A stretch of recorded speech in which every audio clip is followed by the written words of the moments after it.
हर किसी के जीवन में कोई ना कोई लक्ष्य होता है। उन लक्ष्य को पाने में हमें कई कठिनाइयों का सामना करना पड़ता है। कई बार हम कठिनाइयों को देखकर अपने कदम पीछे कर लेते हैं, लेकिन यह तो अपने लक्ष्य को पाने का सही प्रयास नहीं है। सबसे पहले हमें अपने मन के अंदर के अंधियारे को दूर करना होगा, तभी जीवन में प्रकाश की किरण आएगी और हम अपने कठिन से कठिन लक्ष्य की प्राप्ति भी कर सकेंगे। आइए सुनते हैं ऐसी ही एक कहानी जो हमें जीवन की कठिनाइयों का सामना करने की सीख देती है। एक बार एक शिष्य ने अपने गुरु से पूछा कि मैं अपने कठिनतम लक्ष्यों को कैसे प्राप्त कर सकता हूँ। गुरुजी थोड़ा मुस्कुराए और कहा कि वह उसे आज रात उसके सवाल का जवाब देंगे।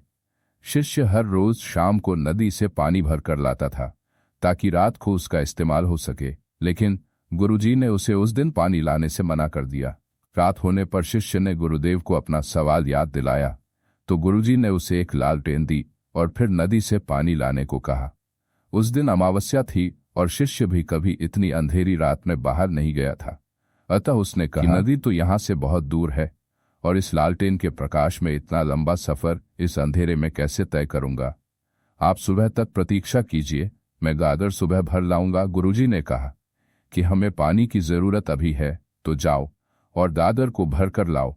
गुरुजी ने कहा कि रोशनी तेरे हाथों में है और तू अंधेरे से डर रहा है।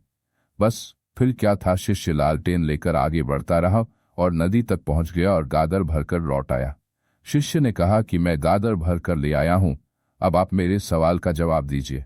तब गुरुजी ने कहा कि मैंने तो सवाल का जवाब दे दिया है, लेकिन शायद तुम्हें समझ में नहीं आया। कहानी का सबक गुरुजी ने समझाया कि यह दुनिया नदी के अंधियारे किनारे जैसी है, जिसमें हर एक क्षण लालटेन की रोशनी की तरह मिला हुआ है।